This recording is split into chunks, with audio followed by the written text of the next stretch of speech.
Ayollar aslida nimani puldan ham ko'proq yaxshi ko'rishadi?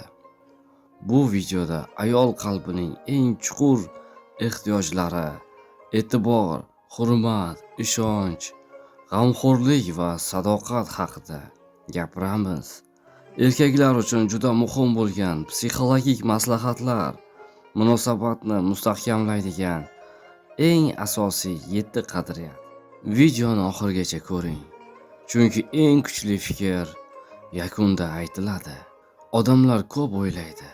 Ayollar pulni yaxshi ko'radi deb. Ha, pul kerak, lekin ayol uchun pul hech qachon birinchi o'rinda bo'lmagan. Ayollar puldan ham kuchliroq narsalarni yaxshi ko'radilar.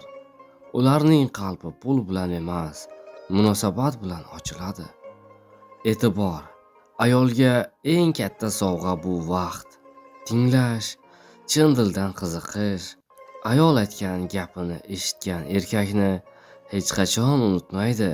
Chunki e'tibor bu sevgining eng real ko'rinishi.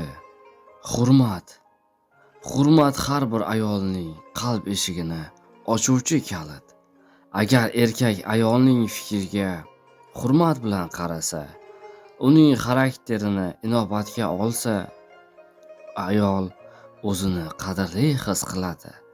Bu puldan ham ancha qimmatliroqdir. Ishonch. Ayol o'zini xavfsiz his qilsa, yuragi tinch bo'ladi. Aldamaydigan, gapida turadigan, o'zini mas'ul his qiladigan erkak ayolning huzuri. Ayol uchun ishonch dunyodagi eng katta boylik. G'amxo'rlik.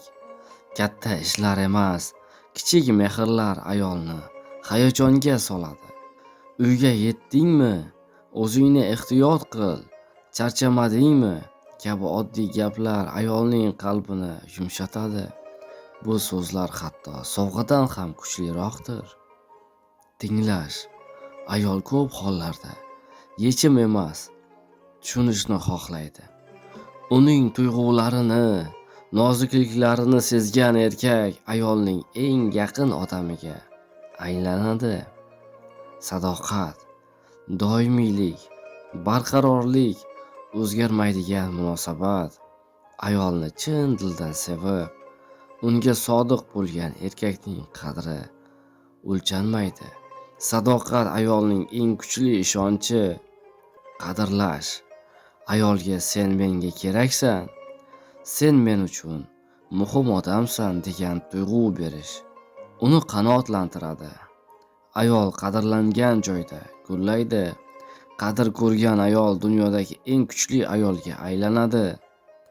Ayollar uchun eng katta boylik pul emas, bu e'tibor, hurmat, ishonch, mehr va qadrlash.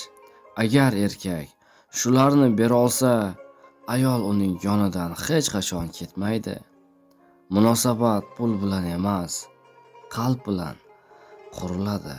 Shuni hech qachon unutmang.